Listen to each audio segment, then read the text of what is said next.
Hi guys, double smart Shankar teaser వచ్చింది. ఆ teaser అయితే నాకు స్మార్ట్ శంకర్ లాగానే అనిపించింది. అంటే డిఫరెంట్గా అనిపించలేదు నాకు. అంటే మీకు చాలా పోర్షన్స్ మీరు అబ్జర్వ్ చేస్తే, ఫస్ట్ ఆఫ్ ఆల్ మీరు ఆ టీజర్ చూసిరో లేదో, మీరు చూడకపోతే వెళ్ళి చూడండి. చూసి వచ్చిన తర్వాత రివ్యూ చూడండి అనమాట. నాకేమనిపించిందంటే మొత్తం యాస్టీస్ దింపేసిర్రు అన్నట్టుగా అనిపించింది. ఎందుకంటే మనకు ఆ దాంట్లో ఉండే కొన్ని పోర్షన్స్ డైలాగ్స్ అంతా సేమ్గా అనిపించినాయి. అండ్ ఎండింగ్లో మనకు ఆ శివతాండవం సంథింగ్ అది వచ్చింది కదా టీజర్లో, సేమ్ స్మార్ట్ శంకర్లో కూడా సేమ్ అదే ఉంటుంది. శివుడు అది ఉండేది రిఫరెన్స్ లాగా మనకు క్లైమాక్స్ అక్కడ జరుగుతుంది. సేమ్ ఇందులో కూడా ఇదే దింపిర్రు అన్నట్టుగా అనిపించింది నాకు. అండ్ డీటెయిల్ రివ్యూలోకి వెళ్తే మాత్రం మీరు సబ్స్క్రైబ్ చేసుకోండి. అండ్ ఇది కొత్త ఫోన్ కొన్నది, దాంతోనే రికార్డ్ చేస్తున్నా. అండ్ కింద బెల్ ఐకాన్ ఉంటుంది, దాన్ని కూడా కొట్టేయండి. మీరు సపోర్ట్ చేస్తే ఇట్లాంటి వీడియోస్ ఇంకా వస్తూనే ఉంటాయి. అండ్ ఇప్పుడు రివ్యూలోకి వస్తే ఏంటంటే కొన్ని పార్ట్స్ ఏంటంటే ఓకే అనిపించినాయి. అండ్ మెయిన్గా ఏంటంటే మనకు స్మార్ట్ శంకర్ నిజం చెప్పాలని నాకు పెద్దగా ఎక్కలేదు. అప్పుడు అది నేను ఇంటర్ ఉన్నా అనుకుంటా, ఆ ఇంటర్ ఉన్న టైంలో చూసిన. అండ్ నేను ఇంటర్ ఉన్న టైంలో చూస్తా మూవీ, ఇప్పుడేమో తక్కువ అనమాట. ఇప్పుడు రివ్యూస్ కోసం చూస్తున్నా. ఆ టైంలో చూస్తే ఏంటంటే మనకు అప్పుడు ఏదో అది హీరోయిన్ ఏదో సగం బూతులు మాట్లాడిన తెలుగు భాషలో ఏదో మాట్లాడుతుంది, తెలంగాణ స్లాంగ్లో ఏదో డబల్ చిప్ అని ఏదో ఎలుకల మందులు ఏదో పెడతారు. అది ఓకే నడిచింది, అప్పుడు అది హిట్ అయింది. కానీ ఇప్పుడు ఏంటంటే మనకు ఆ పోర్షన్స్లో అదే తీసుకొచ్చి మళ్ళీ నేను అదే తీసుకొచ్చి ఈడ పెడతా అంటే అది కాని పని.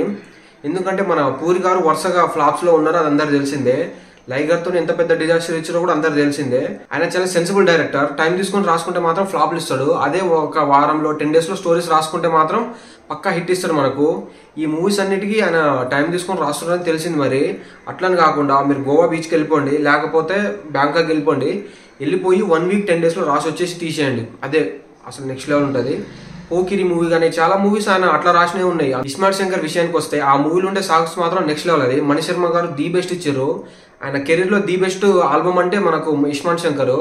దాంతో ఆ మూవీ అసలు నెక్స్ట్ లెవెల్ లేచింది. అండ్ ఆ మూవీ టీజర్ కూడా నెక్స్ట్ లెవెల్ అనమాట. అంటే మనకు టీజర్ కూడా బాగా ఇంపాక్ట్ క్రియేట్ చేయడం వల్ల మూవీకి అంత హైప్ వచ్చింది. అండ్ జనాలు అంతా వెళ్ళారు. సాంగ్స్ అయితే మెయిన్ కీ రోల్ పోషించినాయి. అండ్ రామ్ అనే డాన్స్ అయితే థియేటర్లో మీరు చూస్తే ఆ మూవీ రామ్ అయిన డాన్స్ నెక్స్ట్ లెవెల్ అనిపిస్తుంది మీకు. అదే మనకు దీంట్లో క్యారీ అయ్యి, అంటే మనం టీజర్లో చూసినా కానీ డాన్స్ అయితే ఓకే పర్లేదు. కానీ రిమైనింగ్ పార్ట్స్ అంతా ఏదో అట్లా అనిపించినాయి. మనకేంది పాత సినిమాలో మన సంథింగ్ ఎట్లా అంటే ఒక క్రైమ్ కోసం చాలా మంది ఇట్లా ఊరికలో పెడుతుంటారు అన్నట్టు టైప్ ఉంటుంది కదా. మన అల్లరి నరేష్ గారి కేఓకేగా సినిమా సంథింగ్ అట్లా నాకు కూడా అదే అనిపించింది. ఏదో క్రైమ్ కోసం హీరో వెళ్తే దానికి దీనికి ఏదో లింక్ అన్నట్టుగా ఆ టైంలోనే ఏదో అట్లా సర్దేసింది. దాన్ని మళ్ళీ నేను ఇప్పుడే తీసుకొచ్చి మళ్ళీ దాన్ని మాడిపోయిన దోషని ఇటు అటు తిప్పి మళ్ళీ నేనే చేస్తా అంటే అది కాని పని.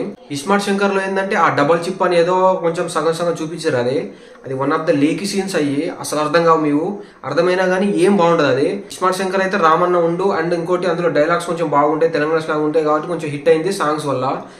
అదే మళ్ళీ ఇప్పుడు మ్యాజిక్ అదే రిపీట్ అయితే మాత్రం బాగుంటుంది. కానీ మనం అదే స్టోర్ని తీసుకొచ్చి ఇక్కడ పెట్టి మళ్ళీ అదే రొట్టెలు అన్ని పెడతా అంటే అది కాని పని అన్నమాట. టీజర్లో కూడా ఒక బిట్ సాంగ్ ఉండే, మన స్టెప్ మార్ అని. అదైతే మాత్రం నాకు బాగా అనిపించింది. అది సాంగ్ అనుకుంటా. ఆ సాంగ్ కూడా మనకు దిమాగ్ ఖరాబ్ సాంగ్ స్టెప్ లాగానే, అంటే స్టెప్ అంటే ఆ మ్యూజిక్ లాగానే అనిపించింది. ఏమో ఎలా ఉంటుందో. నాకైతే మణిశర్మ గారి మీద ఫుల్ నమ్మకం ఉంది, ఇచ్చి పడేస్తారని. అండ్ ఇంకా పూరి గారు డైలాగ్స్ అయితే బాగా రాస్తారు. స్టోరీ ఏమో అది అంత ఏముండదు, కానీ ఆయన రామ్ గారి క్యారెక్టర్ చేసిన అయితే నెక్స్ట్ లెవెల్ ఉండబోతుంది. అండ్ మనకు డైలాగ్స్ అదైతే మెయిన్ అనమాట, తెలంగాణ స్లాంగ్. నేనైతే మూవీ కోసం వెయిటింగ్ అనమాట, ఎప్పుడు వస్తుందా అని, ఎట్లుంటుందా అని. అండ్ ఎందుకంటే మన రివ్యూ కూడా ఇవ్వాలి కాబట్టి. అండ్ ఇది వీడియో మీకు ఎలా అనిపించింది కింద కామెంట్ చేసింది. అట్లాగే నెక్స్ట్ ఇంకా రివ్యూస్ వస్తూనే ఉన్నాయి. ఫ్రైడే మూవీస్ వెళ్తున్నా, రివ్యూస్ వస్తుంటాయి వరుసగా. మీరు సపోర్ట్ చేయండి. మీరు సపోర్ట్ చేసి ఇట్లాంటి వీడియోస్ ఇంకా వస్తుంటాయి. థ్యాంక్ యూ మీరు 2 దాకా చూసినందుకు.